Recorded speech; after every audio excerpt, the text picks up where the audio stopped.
को अच्छी तरह से याद कर लीजिए।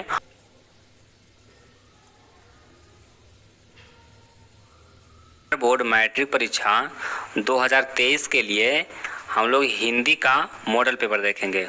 दोस्तों ये मॉडल पेपर से बहुत सारा प्रश्न आपके मैट्रिक परीक्षा में पूछे जाएंगे, तो आप लोग वीडियो को बिना स्किप किए हुए शुरू से अंत तक जरूर देखिए। दोस्तों ये मास्टर वीडियो है, इसमें से बहुत सारे प्रश्न आपके एग्जाम में आ सकते हैं, तो एक एक प्रश्न को अच्छी तरह से याद कर लीजिए और जो प्रश्न याद आपको नहीं है उसको आप लोग एक कॉपी में नोट कर लीजिए और सभी प्रश्न को रट जाइए, क्योंकि इसी तरह के प्रश्न आपके बोर्ड परीक्षा में आने वाले हैं। और आपको बार बार बोलते हैं कि अगर आपको एग्ज़ाम में 400 से ज़्यादा यानी कि 450, 480 इतना नंबर लाना है तो आप लोग चैनल को सब्सक्राइब करके बेल आइकन को दबा लीजिए, ताकि एग्ज़ाम के समय में जो VVI क्वेश्चन अपलोड करेंगे उसका नोटिफिकेशन आपको मिल सके। तो चलिए पहला क्वेश्चन से वीडियो को स्टार्ट करते हैं। देखिए पहला प्रश्न कहता है कि हवा शब्द का लिंग निर्णय करें। दोस्तों हवा शब्द का लिंग निर्णय करें, यानी कि हवा कौन सा लिंग है। तो देखिए इसका लिंग निर्णय कैसे करेंगे। हवा बहती है, देखिए सेंटेंस बनाने की कोशिश करेंगे। हवा क्या होता है, बहती है, यानी कि हवा कौन सा लिंग है, तो स्त्रीलिंग है। तो हमारा उत्तर क्या हो जाएगा, ऑप्शन ये हो जाएगा स्त्रीलिंग। चलिए उसके बाद आइए अगला प्रश्न में। देखिए दूसरा प्रश्न कहता है कि नलिन बिलोचन शर्मा का जन्म कब हुआ था। दोस्तों नलिन बिलोचन शर्मा का जन्म कब हुआ था, तो हमारा उत्तर होगा 18 फरवरी 1916 ईस्वी को, यानी कि ऑप्शन ए हमारा बिल्कुल सही उत्तर है, 18 फरवरी 1916 ईस्वी को। चलिए उसके बाद आइए अगला प्रश्न में। देखिए तीसरा क्वेश्चन कहता है कि सेन साहब को कितनी लड़कियां हैं। दोस्तों सेन साहब की कितनी लड़कियां हैं, तो सेन साहब की 5 लड़कियां हैं और एक लड़का है जिसका नाम क्या है, खोखा है। तो यहाँ पर हमारा उत्तर क्या होगा, ऑप्शन डी होगा, 5 लड़कियां। चलिए उसके बाद आइए अगला प्रश्न में। देखिए कहता है कि अग्रजा शब्द में प्रत्यय है। दोस्तों अग्रजा शब्द में कौन सा प्रत्यय है, तो देखिए अग्रजा में आप प्रत्यय है। कौन सा प्रत्यय है, आप प्रत्यय है, यानी कि ऑप्शन डी हमारा बिल्कुल सही उत्तर है। चलिए उसके बाद आइए अगला प्रश्न में। देखिए कहता है कि मदन किसका बेटा है। दोस्तों मदन किसका बेटा है, तो मदन गिरधर लाल का बेटा है। किसका बेटा है, गिरधर लाल का। यानी कि अगर आप लोग कहानी बढ़िया से पढ़े होंगे तो आपको पता होगा ये सब प्रश्न आपको याद करने का ज़रूरत नहीं है, कहानी सिर्फ समझ लीजिए, पढ़ लीजिए, ये सब क्वेश्चन है वो ऑटोमेटिक क्लियर हो जाएगा। चलिए उसके बाद आइए अगला प्रश्न। देखिए छठा प्रश्न बहुत ही इंपॉर्टेंट है, तो इसको आप लोग अच्छी तरह से समझ लीजिए और इसको रट लीजिए। देखिए कहता है कि महारानी विक्टोरिया के द्वारा नाइट की उपाधि प्रदान की गई थी। यानी कि महारानी विक्टोरिया के द्वारा नाइट की उपाधि किसे प्रदान की गई थी। तो देखिए आपको ऑप्शन दिया हुआ ए में यतीन्द्र मिश्र को, बी है मैक्स मुलर को, सी है महात्मा गांधी को और डी है भवानी शंकर त्रिवेदी को। तो देखिए महारानी विक्टोरिया के द्वारा नाइट की उपाधि किसे प्रदान की गई थी, मैक्स मुलर को प्रदान की गई थी। हमारा उस उत्तर क्या हो जाएगा, ऑप्शन बी सही है। चलिए उसके बाद आइए अगला प्रश्न में। देखिए 7वां क्वेश्चन कहता है कि हिंदी कविता में प्रबंधवाद के प्रवर्तक कौन है। दोस्तों हिंदी कविता में प्रबंधवाद के प्रवर्तक कौन है, तो ऑप्शन आपको दिया हुआ है मैक्स मुलर, बी है नलिन बिलोचन शर्मा, सी है अशोक वाजपेयी और डी है अमरकांत। तो देखिए प्रबंधवाद के प्रवर्तक कौन है, तो नलिन बिलोचन शर्मा है, यानी कि ऑप्शन बी हमारा बिल्कुल सही आंसर है। चलिए उसके बाद आइए अगला सवाल। देखिए कहता है कि आत्मसात शब्द में प्रत्यय है, यानी कि आत्मसात शब्द में कौन सा प्रत्यय है, तो इसमें सात प्रत्यय है, यानी कि ऑप्शन ए हमारा बिल्कुल सही आंसर होगा। रमेश भाई इस बार तो खूब सरसों हुई है, बेच नहीं रहे क्या। हमारा बिल्कुल सही आंसर होगा। चलिए उसके बाद आइए अगला प्रश्न में। देखिए 9वां क्वेश्चन बहुत ही इंपॉर्टेंट है। कहता है कि विचार और वितर्क किस लेखक की रचना है। दोस्तों विचार और वितर्क किस लेखक की रचना है, बहुत ही इंपॉर्टेंट क्वेश्चन है। तो इसका जो सही आंसर है वह है हजारी प्रसाद द्विवेदी की, यानी कि ऑप्शन ए इसका बिल्कुल सही आंसर है। चलिए उसके बाद आइए अगला प्रश्न में। देखिए कहता है कि नाखून बार बार काटते रहना अलंकृत करते रहना निरूपित करता है, यानी कि नाखून को बार बार काटते रहना और अलंकृत करते रहना, यह किसको निरूपित करता है?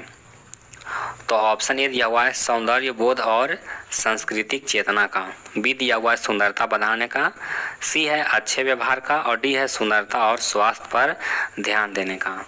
तो देखिए इसका जो आंसर होगा वो हो जाएगा सौंदर्य बोध और संस्कृति चेतना का, यानी कि ऑप्शन ए हमारा सही उत्तर है। चलिए उसके बाद देखिए अगला प्रश्न, देखिए 11वां क्वेश्चन कहता है कि घृणा शब्द का विलोम है। दोस्तों घृणा शब्द का विलोम क्या होगा? प्रेम, यानी कि ऑप्शन बी हमारा बिल्कुल सही उत्तर है। और दोस्तों एक बात और, अगर आप लोगों को वीडियो पसंद आ रहा है तो वीडियो को लाइक ज़रूर कीजिए। इस पर हम 10,000 लाइक का टारगेट रखते हैं, तो जल्दी से इस टारगेट को पूरा कीजिए, वीडियो को ज़रूर लाइक कीजिए, क्योंकि आप एक वीडियो लाइक करने में आपका कुछ भी ज़्यादा समय लॉस नहीं होगा। आप लोग वीडियो को लाइक कीजिए, हमको मोटिवेशन मिलता है वीडियो बनाने के लिए, तो आप लोग वीडियो को लाइक ज़रूर कीजिए। चलिए उसके बाद आइए अगला प्रश्न में। देखिए 12वां सवाल बहुत ही इम्पोर्टेंट है। देखिए कहता है कि भीमराव अंबेडकर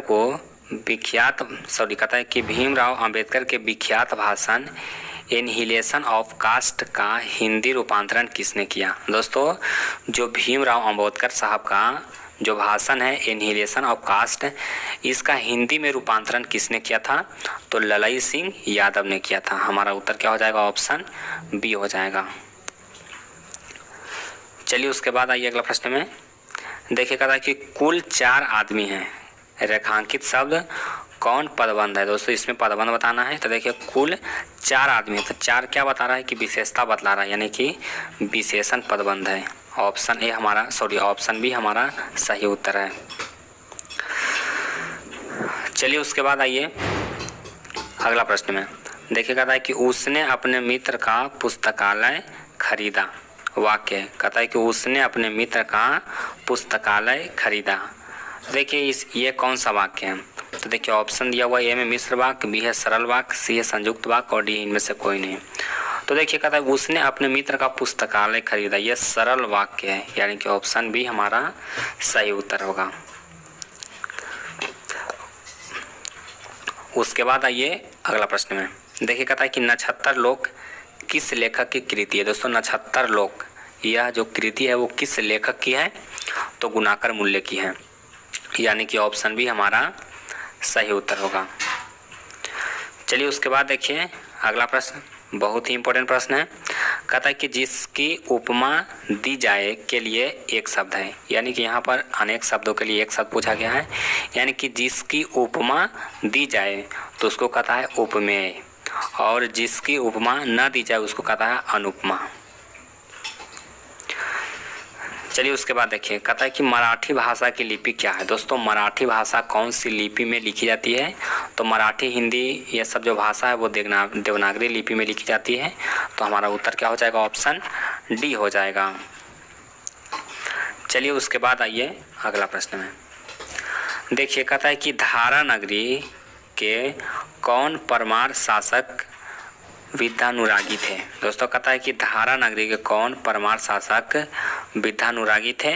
तो आप लोग जानते होंगे इस कहानी पढ़ना है भोज के बारे में, यानी कि ऑप्शन बी हमारा बिल्कुल सही उत्तर होगा। चलिए उसके बाद आइए अगला प्रश्न। देखिए कहता है कि महाविद्यालय नामक कहानी संग्रह किसकी रचना है? यानी कि महाविद्यालय नामक जो कहानी संग्रह है यह किसकी रचना है? तो यह विनोद कुमार शुक्ल की रचना है, यानी कि ऑप्शन सी हमारा बिल्कुल सही आंसर होगा, विनोद कुमार शुक्ल। चलिए उसके बाद आइए अगला प्रश्न में। देखिए 20वां सवाल कहता है कि बहादुर की माँ गुस्से से पागल क्यों हो गई थी? दोस्तों बहादुर की माँ गुस्से से पागल क्यों हो गई थी? तो देखिए यहाँ पे क्या होता है कि बहादुर जो रहता है वो जो घर में भैंस रहता है उसको बहुत मारता है। इसी कारण से जो बहादुर की माँ देखती है तो वह बहुत गुस्सा हो जाती है और बहादुर को पीट देती है, इसलिए बहादुर भाग जाता है। यानी कि गुस्सा होने का कारण क्या था? तो बहादुर ने भैंस को मारा था। चलिए उसके बाद आइए अगला प्रश्न में। देखिए कि इसमें क्वेश्चन बहुत ही इंपॉर्टेंट क्वेश्चन है। देखिए कहता है कि किसने सोवियत संघ पर आक्रमण किया। दोस्तों सोवियत संघ पर आक्रमण किसने किया? आपको ऑप्शन दिया हुआ है महारानी विक्टोरिया, बी है हिटलर, सी है पुतिन और डी है लेनिन। तो देखिए सोवियत संघ पर आक्रमण किसने किया था? तो हिटलर ने किया था। इसको आप याद रखिए, बहुत ही इंपॉर्टेंट क्वेश्चन है और ये सब प्रश्न आपके कंपटीशन एग्जाम में भी पूछे जाते हैं, तो आप लोग प्रश्न को अच्छी तरह से याद कर लीजिए। चलिए उसके बाद आइए अगला प्रश्न में। देखिए कहता है यदि मनुष्य परिस्थितियों का नियामक नहीं है तो परिस्थितियां भी मनुष्य की। उसके बाद आपको बताना है, ऑप्शन ए नियामक है, बी में नियामक नहीं है, सी सुरक्षा नहीं है, डी आवश्यकता नहीं है। तो देखिए यहाँ पे एक कहानी में क्या होता है कि कहा जाता है कि मनुष्य परिस्थितियों का नियामक नहीं है तो परिस्थितियां भी मनुष्य का नियामक नहीं है, यानी कि ऑप्शन बी हमारा यहाँ पर बिल्कुल सही आंसर होगा। चलिए उसके बाद आइए अगला क्वेश्चन, बहुत ही इंपॉर्टेंट है और कहता है कि गुदड़ी का लाल मुहावरे का अर्थ। दोस्तों गुदड़ी का लाल होना मुहावरे का अर्थ क्या है? तो इसका मतलब है कि गरीब के घर में गुणवान उत्पन्न होना, यानी कि ऑप्शन बी हमारा बिल्कुल सही आंसर है। देखिए मुहावरा में थोड़ा सा आप लोग दिमाग लगाइएगा तो आप लोग खुद से मतलब कि प्रश्न को बना सकते हैं, आपको इसको रटने का ज़रूरत नहीं है। जैसे देखिए गुदड़ी का लाल होना मतलब क्या हुआ? गरीब के घर में गुणवान उत्पन्न होना। चलिए उसके बाद देखिए अगला प्रश्न। देखिए कहता है कि गणेश शब्द का पर्यायवाची है। दोस्तों गणेश शब्द का पर्यायवाची, तो आप लोग जानते हैं गणेश शब्द का पर्यायवाची क्या क्या होता है? गजानंद, लंबोदर, ये सब जो शब्द है वो गणेश का पर्यायवाची है। तो हमारा उत्तर होगा ऑप्शन ए लंबोदर। चलिए उसके बाद आइए अगला प्रश्न में। देखिए 25वां क्वेश्चन कहता है कि प्रतिदिन शब्द कौन सा समास है? दोस्तों प्रतिदिन कौन सा समास है? तो प्रतिदिन मतलब कि दिन पर दिन, तो यह कौन सा समास हो गया? अव्ययी भाव समास। चलिए उसके बाद आइए अगला प्रश्न में। देखिए कहता है यशोधरा शब्द का संधि विच्छेद है। दोस्तों यशोधरा शब्द का संधि विच्छेद होगा यश जोड़ धरा, यानी कि ऑप्शन ए हमारा बिल्कुल सही आंसर है, यश जोड़ धरा। उसके बाद आइए अगला प्रश्न में। देखिए कहता है कि इनमें शुद्ध वाक्य कौन है? शुद्ध वाक्य आपको पहचानना है। तो देखिए कहता है कि शब्द तो केवल संकेत मात्र है, बी कहता है कि शब्द तो केवल संकेत है, सी है शब्द तो केवल संकेत मात्र ही है और डी है इनमें से कोई नहीं। तो देखिए ये क्वेश्चन है वो बहुत आसान है, आप लोग खुद से इसको बता सकते हैं। आप लोग बताइए कि इनमें से कौन सा जो लिखा हुआ है वो सही वाक्य है। तो आप लोग जल्दी से, तो केवल संकेत है, सी है शब्द तो केवल संकेत मात्र ही है और डी है इनमें से कोई नहीं। तो देखिए ये क्वेश्चन है वो बहुत आसान है, आप लोग खुद से इसको बता सकते हैं। आप लोग बताइए कि इनमें से कौन सा जो लिखा हुआ है वो सही वाक्य है। तो आप लोग जल्दी से इसका आंसर कमेंट बॉक्स में दीजिए, इसका सही आंसर क्या है। और अगर आप लोग नहीं जानते हैं तो आप लोग कमेंट में जाकर के देख लीजिए, आपको आंसर मिल जाएगा। उसके बाद आइए अगला प्रश्न में। देखिए कहता है कि कवि घनानंद किस बादशाह के यहाँ मीर मुंशी का काम करते थे? दोस्तों कहता है कि कवि घनानंद था जो किस बादशाह के यहाँ मीर मुंशी का कार्य करता था? तो हमारा आंसर होगा मोहम्मद शाह रंगीले, यानी कि ऑप्शन बी हमारा बिल्कुल सही आंसर है। चलिए उसके बाद आइए अगला प्रश्न में। देखिए कहता है कि जन्म के 6 घंटे बाद किनकी माता का देहांत हो गया था? दोस्तों जन्म के 6 घंटे बाद किनकी माता का देहांत हो गया था? आपको ऑप्शन दिया हुआ ए में गुरु नानक, बी है सुमित्रा नंदन पंत, सी है रामधारी सिंह दिनकर और डी है प्रेमघन। तो देखिए इसका जो सही उत्तर होगा वो हो जाएगा सुमित्रा नंदन पंत, यानी कि सुमित्रा नंदन पंत का जब जन्म हुआ था उसके 6 घंटे बाद उनकी माता का देहांत हो गया था। चलिए उसके बाद आइए कहता है कि फावड़े और हल राजदंड बनने को है, यह पंक्ति किस कविता की है? दोस्तों यह जो पंक्ति दिया हुआ है फावड़े और हल राजदंड बनने को है, यह जो पंक्ति है वो किस कविता की है? तो यह जो पंक्ति है वो जनतंत्र का जन्म कविता से है, यानी कि ऑप्शन ए हमारा सही उत्तर। और हल राजदंड बनने को है, यह जो पंक्ति है वो किस कविता की है? तो यह जो पंक्ति है वो जनतंत्र का जन्म कविता से है, यानी कि ऑप्शन ए हमारा सही उत्तर है। चलिए उसके बाद आइए अगला प्रश्न में। देखिएगा था कि एक वृक्ष की हत्या कविता किसकी रचना है। दोस्तों एक वृक्ष की हत्या कविता जो है वो किसकी रचना है, तो कुंवर नारायण की रचना है, यानी कि ऑप्शन सी हमारा करेक्ट आंसर है। चलिए उसके बाद देखिए अगला प्रश्न कहता है कि वीरेन डंगवाल का पहला कविता संग्रह है। दोस्तों वीरेन डंगवाल का पहला कविता संग्रह कौन है, तो इसका आंसर हो जाएगा इसी दुनिया में, यानी कि ऑप्शन बी हमारा बिल्कुल सही उत्तर है। चलिए उसके बाद आइए अगला प्रश्न देखिए। कहता है कि प्राकृतिक सौंदर्य की कविता के लिए विख्यात कवि है, यानी कि प्राकृतिक सौंदर्य पर सबसे ज़्यादा कविता किस कवि ने लिखी है, यानी कि उस वे विख्यात कवि हैं, तो हमारा आंसर होगा सुमित्रानंदन पंत। यानी कि सुमित्रानंदन पंत का जितना भी कविता ज़्यादा से ज़्यादा कविता जो लिखा हुआ है वो प्राकृतिक सौंदर्य पर ही लिखा हुआ है।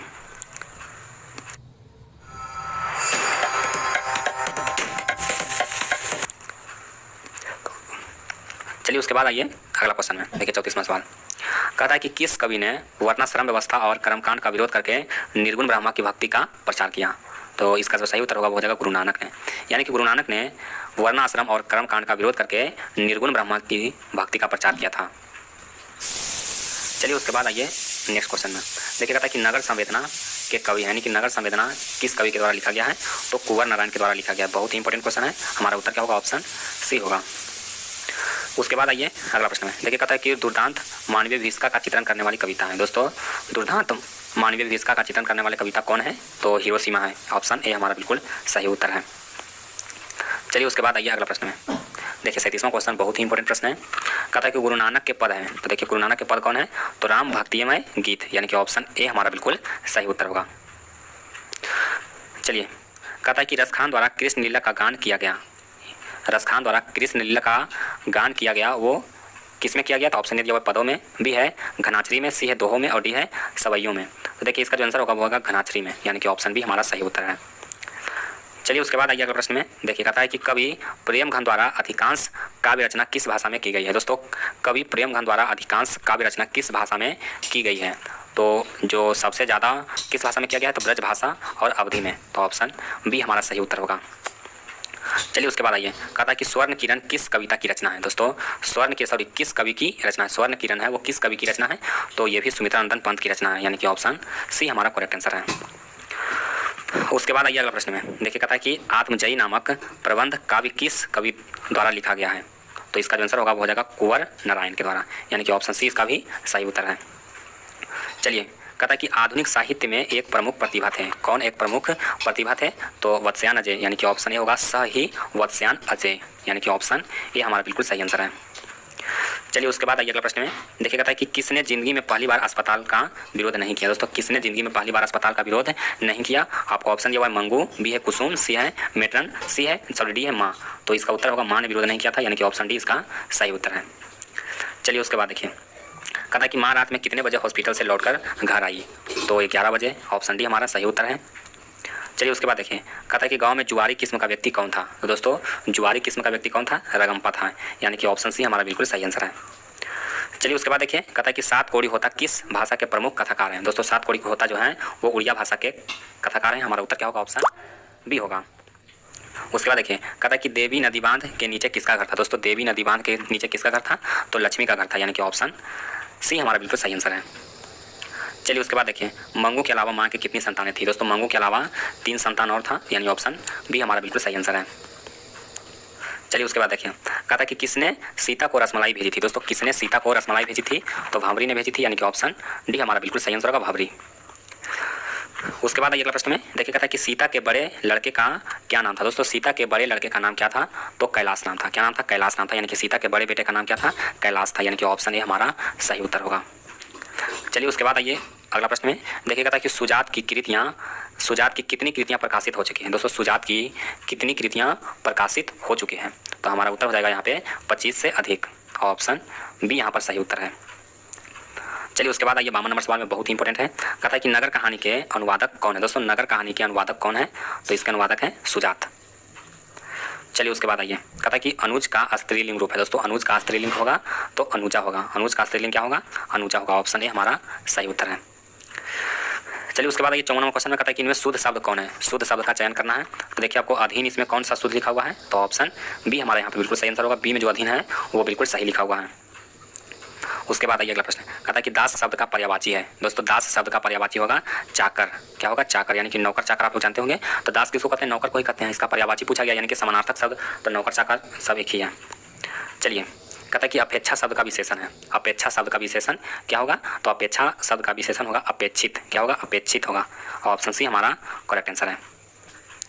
चलिए, कहता है कि वाकजाल का संधि विच्छेद है। दोस्तों वाकजाल का संधि विच्छेद होगा वाकजोड़ जाल। क्या होगा? वाकजोड़ जाल, यानी कि ऑप्शन ए हमारा सही उत्तर है। चलिए, कहता है कि पूरब शब्द संज्ञा, पूरब है वो कौन सा संज्ञा? तो देखिए पूरब व्यक्तिवाचक संज्ञा होगा, यानी कि ये क्या है? यूनिक चीज़ है, यानी कि पूरब पश्चिम उत्तर दक्षिण सब दिशा का नाम है। यह कौन सी संज्ञा हो जाएगा? तो व्यक्तिवाचक संज्ञा हो जाएगा। चलिए, उसके बाद देखिए अगला प्रश्न, कहता निम्नलिखित में से सर्वनाम है। दोस्तों सर्वनाम कौन हो जाएगा? तो जो संज्ञा के बदले आता है उसको सर्वनाम कहते हैं। तो संज्ञा के बदले यह वह वे ये सब आएगा तो सर्वनाम में आता है, यानी कि ऑप्शन ए हमारा सही उत्तर होगा। उसके बाद देखिए गुणवाचक विशेषण है। कौन सा गुण बतला रहा है? तो आप लोग ऑप्शन देख के आसानी से पता लगा सकते हैं कि गुण कौन बतला रहा है, कौन सा? तो अच्छा, 1 किलो, 2 अधिक। तो गुण कौन बतला रहा है? अच्छा, यानी कि कोई चीज़ अच्छा है तो यह उसका गुण बतला रहा है, यानी कि गुणवाचक विशेषण हो गया। बहुत आसान है पकड़ना। उसके बाद आइए 61वां क्वेश्चन में, बहुत ही इंपॉर्टेंट है। देखिए, कहता है कि बुद्धा एंड हिज धम्मा के लेखक। दोस्तों बुद्धा एंड हिज धम्मा के लेखक कौन है? तो भीमराव अम्बेडकर है। ऑप्शन सी हमारा करेक्ट आंसर है। चलिए, उसके बाद देखिए, कहता है कि गिरधर लाल सेन साहब की फैक्ट्री में क्या था? दोस्तों जो गिरधर लाल था, यानी कि मदन का जो पिता है, वो गिरधर लाल सेन साहब के फैक्ट्री में क्या था? तो वो कौन सा पद पर था? तो वह किरानी था। सेन साहब के फैक्ट्री में क्या था? किरानी था। चलिए, उसके बाद आइए अगला प्रश्न में देखिए 63वां क्वेश्चन बहुत ही इंपॉर्टेंट है। देखिए, कहता है कि मनुष्य की पशुता को जितनी बार भी काट दो वह मरना नहीं जानती, यह पंक्ति किस शीर्षक पाठ की है? तो यह हो जाएगा नाखून क्यों बढ़ते हैं। बहुत आसान सवाल, इसको आप लोग पढ़ के समझ में आ रहा होगा। उसके बाद देखिए अगला प्रश्न, देखिए 64 नंबर सवाल, कहता है कि चंद्रगुप्त द्वितीय का व्यक्तिगत नाम क्या था? दोस्तों चंद्रगुप्त द्वितीय का व्यक्तिगत नाम क्या था? देव नाम था। क्या नाम था? देव नाम था। इसको आप लोग याद रखिए। चलिए, उसके बाद देखिए 65वां क्वेश्चन, कहता है कि बहादुर पर चोरी का आरोप कौन लगाता है? दोस्तों बहादुर पर चोरी का आरोप कौन लगाता है?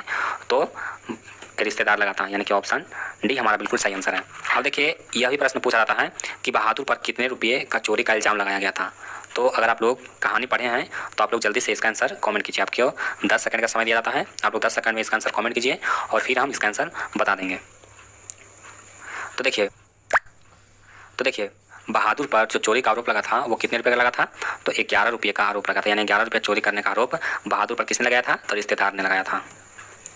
चलिए, उसके बाद आइए, कहता है कि बिरजू महाराज अपना सबसे बड़ा जज किसे मानते थे? दोस्तों बिरजू महाराज अपना सबसे बड़ा जज किसे मानते थे? तो अपनी अम्मा को मानते थे, यानी कि अपनी माँ को मानते थे। तो हमारा उत्तर हो जाएगा ऑप्शन ए।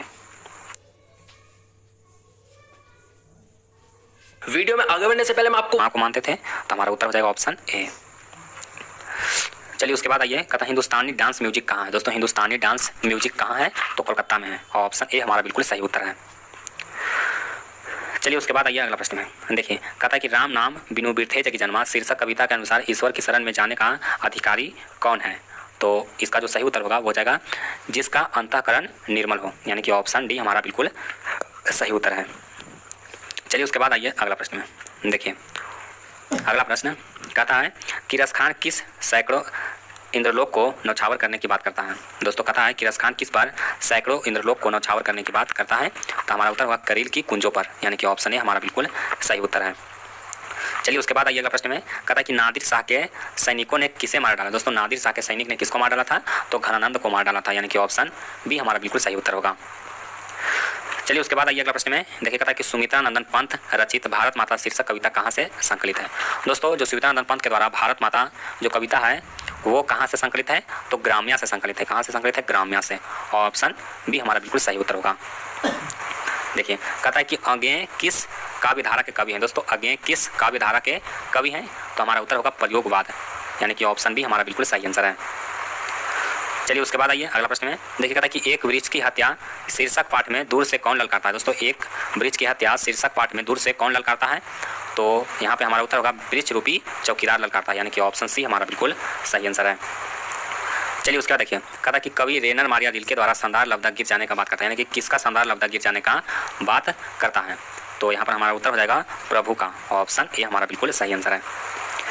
चलिए, उसके बाद आइए अगला प्रश्न में, हिंदी ग्रामर का क्वेश्चन है। देखिए कहता है कि ख का उच्चारण स्थान क्या है? दोस्तों ख, तो देखिए क कंठ, ख भी कंठ, यानी कि जितना क ख ग घ ये सब है वो इसका उच्चारण स्थान कहाँ है? कंठ है। चलिए उसके बाद आइए नेक्स्ट क्वेश्चन में, कहता है कि सरोज शब्द का संधि विच्छेद है। दोस्तों सरोज शब्द का संधि विच्छेद कौन हो जाएगा, तो सरह जोड़ ज हो जाएगा। ऑप्शन सी हमारा सही आंसर है, सरह जोड़ जड़ ज। चलिए उसके बाद देखिए इनमें शुद्ध शब्द है क्षमा, चिन्ह, छत्र और गणित। तो इसमें शुद्ध कौन लिखा हुआ है, तो देखिए इसमें जो शुद्ध लिखा हुआ है वो गणित लिखा हुआ, आप लोग जानते हैं। आप लोग देख को ही लग रहा था, यहाँ इसको देखिए आपको लगेगा कि यही शब्द है वो शुद्ध लिखा हुआ है। चिन्ह देखिए, चिन्ह जो होता है वो किस तरह से लिखा था, ची न और ह में इस तरह से रहता है, चिन्ह इस तरह से लिखा था। चलिए उसके बाद आइए, कहता है कि सिंधु शब्द कौन सा संज्ञा है। दोस्तों सिंधु, तो सिंधु क्या है, एक नदी है और ये नदी का नाम है, यानी क्या व्यक्तिवाचक संज्ञा है। तो ऑप्शन ए हमारा बिल्कुल सही उत्तर होगा। चलिए उसके बाद आइए अगला प्रश्न में, देखिए कहता है कि नियम शब्द का स्त्रीलिंग नियम शब्द का लिंग निर्णय करें। देखिए नियम का लिंग निर्णय करेंगे तो क्या है, नियम बनता है, यानी कि नियम को तोड़ दिया। कैसा कौन सा शब्द हो गया, पुल्लिंग हो गया, यानी कि ऑप्शन ए हमारा बिल्कुल सही आंसर होगा। नियम का पालन करो, इसको देखिए लिंग निर्णय कैसे करेंगे, नियम का पालन करना चाहिए, यानी कि यह कौन सा लिंग हो गया, पुल्लिंग हो गया। उसके बाद आइए अगला प्रश्न में, कहता है कि सभापति का स्त्रीलिंग रूप है। दोस्तों सभापति का स्त्रीलिंग रूप कौन सा होगा, सभानेत्री हो जाएगा। क्या हो जाएगा, सभानेत्री, यानी कि ऑप्शन बी हमारा बिल्कुल सही उत्तर है। उसके बाद आइए अगला प्रश्न में, कहता है कि मैं कल दिल्ली जाऊंगा कौन काल है। दोस्तों मैं कल दिल्ली जाऊंगा, यानी कि यह भविष्य काल है, फ्यूचर टेंस है। हमारा उत्तर क्या होगा, ऑप्शन सी होगा। उसके बाद ये कहता है कि गृह प्रवेश कौन समास है। दोस्तों गृह प्रवेश कौन सा समास है, तो यह तत्पुरुष समास है, यानी कि ऑप्शन सी हमारा बिल्कुल सही आंसर है। उसके बाद आइए अगला प्रश्न में, देखिए कहता है सुख शब्द का पर्यायवाची है। दोस्तों सुख शब्द का पर्यायवाची कौन होगा, तो सुख का पर्यायवाची होगा प्रसन्नता, यानी कि ऑप्शन बी हमारा सही उत्तर है। चलिए कहता है कि छूत का विलोम है। दोस्तों छूत का विलोम क्या हो जाएगा, अछूत। छूत का विलोम क्या होगा, अछूत होगा। चलिए उसके बाद आइए अगला प्रश्न में, कहता है कि दांत काटी रोटी मुहावरे का अर्थ है। दोस्तों दांत काटी रोटी का मुहावरे का अर्थ क्या होता है, गहरी दोस्ती। क्या होता है, गहरी दोस्ती, यानी कि ऑप्शन बी हमारा सही उत्तर है। चलिए उसके बाद देखिए कहता है कि उग्रा शब्द का विलोम है। दोस्तों उग्रा शब्द का विलोम क्या होगा, तो उग्रा शब्द का विलोम होगा सौम्य। क्या होगा, सौम्य। चलिए कहता है कि श्याम सुंदर कौन समास है। दोस्तों श्याम सुंदर कौन समास है, तो यह कर्मधारय समास है। कौन सा समास है, कर्मधारय समास है। उसके बाद आइए अगला प्रश्न कहता है इनमें कौन तत्सम है। दोस्तों तत्सम किसको कहते हैं, तो देखिए तत्सम इसमें कौन है, तो लोटा, कटोरा, कर्पूरी और कोयल। तो देखिए इसका आंसर हो जाएगा ऑप्शन सी। अब आप लोग बताइए कि तत्सम किसे कहते हैं, आप लोग डिफिनेशन जानते हैं तो आप लोग कमेंट बॉक्स में इसका जवाब दे सकते हैं। चलिए उसके बाद आइए कहता है कि अंधों में काना राजा लोकोती का अर्थ है, यानी कि अंधों में काना राजा, ये जो लोकोती प्रचलित है इसका मतलब क्या होता है, इसका मतलब होता है मूर्खों में कुछ पढ़ा लिखा व्यक्ति, यानी कि ऑप्शन ए हमारा सही उत्तर है। चलिए उसके बाद आइए अगला प्रश्न कहता है कि सादर का विलोम है। दोस्तों सादर का विलोम क्या होता है, तो सादर का विलोम होता है निरादर, यानी कि ऑप्शन बी हमारा सही उत्तर है। चलिए उसके बाद आइए अगला प्रश्न में, देखिएगा तो दसमुख कौन समास है। दोस्तों दसमुख कौन समास है, तो दसमुख हो जाएगा बहुविधीय समास। देखिए दसमुख किसको कहते हैं, रावण को कहते हैं, और किसी अन्य संज्ञा शब्द का अर्थ निकल रहा है यहाँ पर हो जाएगा रावण। जैसे त्रिलोकीनाथ, जैसे शिव, शिव किसको कहेंगे, तो शंकर जी को कहेंगे, तो यह कौन सा समास हो जाएगा, बहुविधीय समास हो जाएगा। जैसे एक और बताते हैं कि चक्रपाणी, ये सब कौन सा समास है, तो बहुविधीय समास है। चलिए उसके बाद आइए अगला प्रश्न में, देखिए 92 नंबर सवाल बहुत ही इंपॉर्टेंट सवाल है। देखिए कहता है कि अपनों से बड़ों का आदर करना उचित है, किस सर्वनाम का उदाहरण है, यह निजवाचक सर्वनाम का उदाहरण है, यानी कि ऑप्शन सी हमारा बिल्कुल सही आंसर होगा। उसके बाद आइए अगला प्रश्न में, कहता है कि परीक्षा शब्द का लिंग निर्णय करें। दोस्तों परीक्षा शब्द का लिंग निर्णय करें, तो परीक्षा कौन सा लिंग है, तो स्त्रीलिंग है।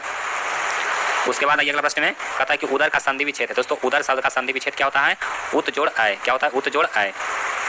उसके बाद आइए अगला प्रश्न में, कहता है निवास शब्द में उपसर्ग है। दोस्तों निवास शब्द में कौन सा उपसर्ग है, तो नी उपसर्ग है। कौन सा उपसर्ग है, नी उपसर्ग, यानी कि ऑप्शन ए हमारा बिल्कुल सही उत्तर है।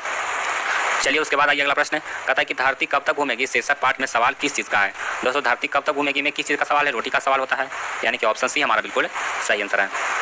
उसके बाद आइए अगला प्रश्न में, देखिए कहता है कि वली अमाल ने बेटी को ठीक होने के लिए किस मंदिर में मन्नत मांगा था। दोस्तों किस मंदिर में, तो वैदिक शरण में, यानी कि ऑप्शन बी हमारा बिल्कुल सही आंसर होगा, वैदिक शरण। चलिए उसके बाद आइए अगला प्रश्न में, देखिए कहता है कि कटक शहर को बाढ़ से बचाने के लिए किसने पत्थर का बांध बनवाया था। दोस्तों कटक शहर को बाढ़ से बचाने के लिए किसने पत्थर का बांध बनवाया था, तो इसका आंसर होगा महाराज यताति किशोरी ने, यानी कि ऑप्शन सी हमारा बिल्कुल सही आंसर है।